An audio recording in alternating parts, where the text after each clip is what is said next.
Bonjour, bonsoir, bienvenue sur la chaîne de l'immigration et de l'entrepreneuriat. Alors, je vous ai déjà dit maintes fois sur cette chaîne, c'est bien beau d'avoir une maison, mais il est important de savoir quels sont les défis qui viennent avec. Et si une seule journée pouvait transformer votre vision de la réussite? Le 7 juin 2025, au Palais des Congrès de Montréal, des esprits brillants se réunissent pour une conférence hors du commun. Du rêve aux millions. Ils ont bâti, investi, osé.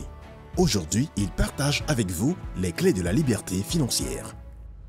L'inspirante Iseline Gondao, l'honorable Daniel Henkel, Josh Karam, Philippe Simon, Maître Luc Audet, autant de voix puissantes pour vous guider à travers l'immobilier, l'entrepreneuriat et la croissance personnelle. Plus de 500 participants attendus, une énergie unique et peut-être un nouveau départ pour vous.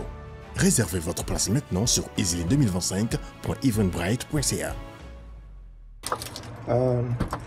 Parce que, vous savez, avoir une maison au Canada, c'est pas comme avoir une maison en Afrique. Ici, la maison est régie par des normes. Déjà, au niveau de la construction, il y a des normes à suivre, etc. Mais aussi, au niveau des propriétaires, il y a des normes qu'il faut respecter. Je prends l'exemple de ce quartier. Vous voyez un peu. Dans ce quartier, en général, les maisons ont presque les mêmes standards. Vous voyez. Et ce qui est bizarre, à chaque hiver, vous savez, on met un abri d'impôt, mais à chaque été, il faut l'enlever. Et la raison pour laquelle il faut l'enlever, c'est que si jamais la ville passait, espionner, j'aime bien dire ça, espionner, regarder, s'il trouvait que c'est encore là, vous recevrez une amende. Une amende tout simplement parce que vous ne suivez pas les normes. Vous voyez, tous les voisins ont enlevé leur abri d'impôt, vous ne pouvez pas le garder. Et donc, ce qui vous amène à chaque hiver à monter un abri d'impôt, à chaque été à le défaire. Comme je l'ai dit plusieurs fois pour les roues de véhicules, on met les roues d'hiver, les roues en hiver et les roues d'été en été. Mais la chose qui m'a heurté, c'est le fait que mon voisin me dise qu'il avait mis une petite piscine pour les enfants. Quand je dis piscine, c'est loin d'être ce genre de piscine que vous voyez là-bas. Vous voyez là? Ça, c'est plus gros. Et tout. Mais il avait une petite piscine là pour les enfants, etc. Et ce qui est marrant, c'est que la ville est passée et la ville s'est rendue compte que la piscine qu'il avait mis chez lui ne respectait pas les standards. Et donc, qu'est-ce que la ville a fait? La ville lui a envoyé une lettre le notifiant qu'il a quelques jours pour soit améliorer la piscine, pour que la piscine respecte les standards, ou tout simplement la détruire. Ben, ça coûtait une piscine. Et puis, le voisin avait pris juste un petit truc à canac, il a juste, voilà, façonné pour que ça puisse permettre aux enfants de se baigner.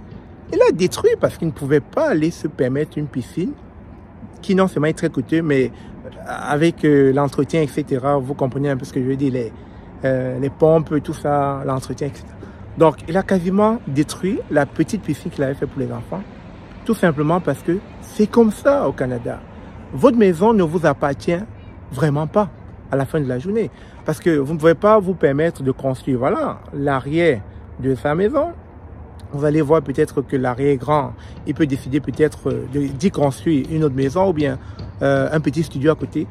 Mais il ne peut pas le faire. Ça prend l'approbation de la ville. Si la ville n'autorise rien, rien ne se fait. Donc votre maison ne vous appartient pas en fin de compte parce que tout ce que vous devez faire, vous devez demander au préalable la permission de la ville. Et si la ville n'est pas du tout d'accord, rien ne se fait sur votre terrain. Vous devez respecter les normes de la ville. Et je ne sais pas si c'est ça la beauté des pays développés ou l'inconvénient. Mais ce que je constate, c'est que quand vous achetez une maison en fin de journée, elle ne vous appartient pas finalement. Parce que oui, vous payez l'hypothèque, vous payez les taxes, etc. dessus. Vous voulez même construire sur votre cour. Vous ne pouvez pas, il faut demander l'approbation. Vous voulez faire des aménagements à l'intérieur, c'est-à-dire créer des pièces, etc. Si à un moment donné, la ville constate qu'il y a des travaux chez vous qui ne respectent pas les normes, il pourrait tomber sur vous avec des contraventions, bref. À la fin de la journée, on a l'impression que, bon, oui, on a une maison, on a une toiture où vivre, on se sent bien. Mais est-ce que c'est notre maison à la fin de la journée? Est-ce que c'est notre maison? C'est pour ça que, arrivé à l'âge de la retraite, si jamais vous avez à faire 25 années dans cette maison, vous êtes pressé de la vendre et récupérer votre dû.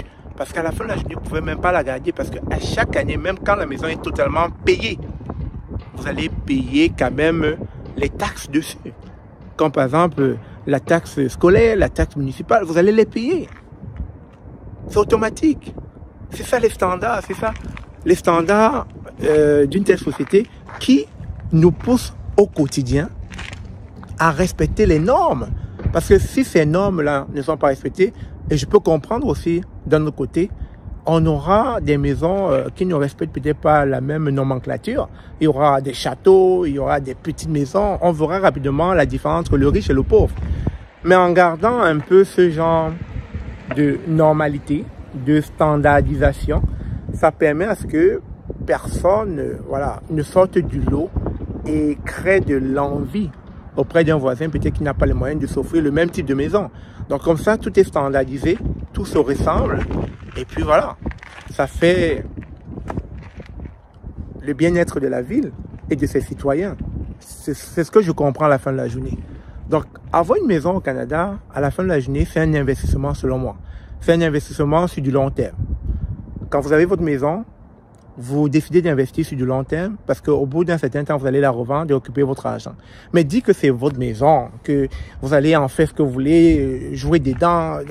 Honnêtement, de vous à moi, soyez un peu sérieux. C'est pas votre maison. Pas comme en Afrique. En Afrique, on connaît un peu comment vont bon train les constructions. On voit un peu comment les gens construisent des châteaux comme ils veulent et voilà, les dépendances à l'extérieur. Ils font ce qu'ils veulent. C'est leur maison. Mais ici, là, je te pose donc la question. Est-ce que c'est ta maison? Est-ce que la maison que tu as au Canada, c'est vraiment ta maison? Est-ce qu'elle t'appartient vraiment? Alors, sur ce, je te laisse cogiter et de cesser de te miroiter que j'ai ma maison et que voilà, j'en fais ce que je veux. Non, c'est pas ta maison. C'est la maison de la ville. Je te remercie encore d'avoir écouté. C'était un petit partage et j'espère que ça pourra permettre à certaines personnes de prendre la bonne décision. Si je vais pour une maison, je suis conscient des enjeux. Si je vais aussi en location, je suis conscient des enjeux qu'apporte la location. Sur ce, merci encore, on se dit à très bientôt. Sur ce, je vous aime. Je vous reviens avec d'autres vidéos, toujours dans ce sens, de vous édifier et de vous partager mon expérience et celle des autres. Si ça peut vous aider, tant mieux. N'oubliez surtout pas, partagez, abonnez-vous, commentez. On grossit, hein. L'audience grossit et ça, c'est grâce à vous. Sur ce, on se dit à très bientôt. Je vous aime. Bye.